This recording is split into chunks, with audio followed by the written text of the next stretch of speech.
And good morning class. Hindi second class third व्याकरण व्योम के ये पढ़ेंगे। फर्स्ट वाली बुक में अमराई में हमने 5 चैप्टर कंप्लीट करा दिए हैं और अब सेकेंड व्याकरण व्योम शुरू करेंगे। Hindi second class third chapter number first है भाषा और व्याकरण। पहले हम भाषा के बारे में पढ़ते हैं, जानते हैं भाषा क्या है। हमारे मन में बहुत से विचार आते हैं, हम अपने विचार दूसरों तक पहुंचाते हैं और दूसरों के विचार ग्रहण करते हैं। यह विचारों का आदान प्रदान कहलाता है। विचारों के आदान प्रदान के लिए भाषा का प्रयोग किया जाता है। देखिए, हम अपने विचारों को एक दूसरे तक पहुंचाते हैं और उनके विचारों को ग्रहण भी करते हैं। विचारों का जो आदान प्रदान है, यही भाषा का प्रयोग, इसमें भाषा का प्रयोग किया जाता है। विचारों के आदान प्रदान के लिए हम भाषा के लिखित और मौखिक रूप का प्रयोग करते हैं।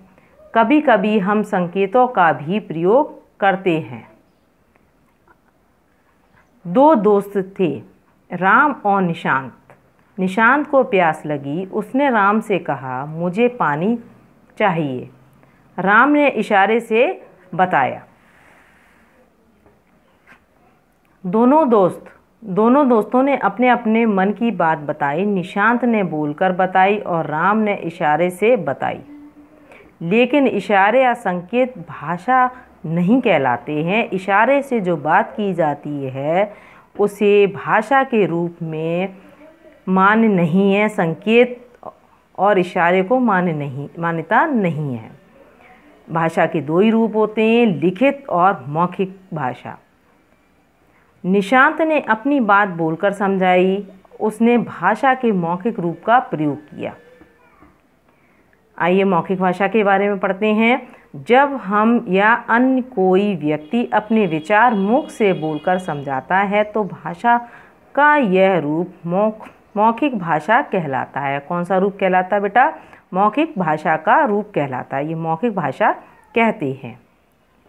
निशांत अपनी कक्षा में प्रथम आया। निशांत अपनी क्लास में फर्स्ट आने पर उसने अपने दादाजी को सूचना पत्र के द्वारा दी। उसने पत्र लिखकर अपने दादाजी को सूचना दी। दादाजी ने पत्र पढ़कर निशांत के प्रथम आने की बात जानी। निशांत ने अपनी बात पत्र लिखकर समझाई। उसने भाषा के लिखित रूप का प्रयोग किया।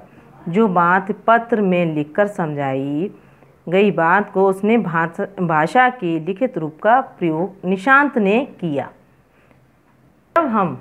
जब हम या कोई अन्य व्यक्ति अपने विचार लिखकर समझाता है तो भाषा का यह रूप लिखित भाषा कहलाता है। जब हम अपनी बात को लिखकर दूसरों तक पहुंचाते हैं, अपने विचार को जब हम लिखते हैं तो भाषा का यह रूप लिखित भाषा कहलाता है। भाषा के 2 रूप होते हैं, मौखिक और लिखित भाषा।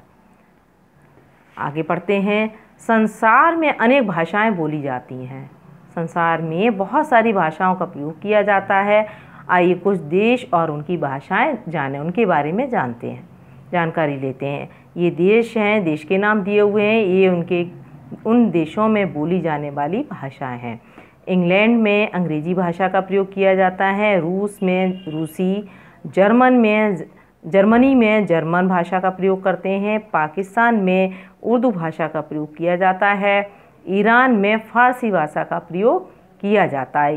ये देश के नाम दिए हुए इन देशों में बोली जाने वाली भाषाएं हैं।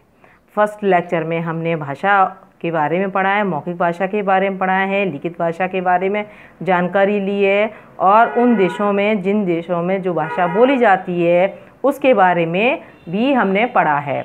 अब सेकेंड लेक्चर में आपको राज्य और भाषाओं के बारे में बताएंगे। Thanks student.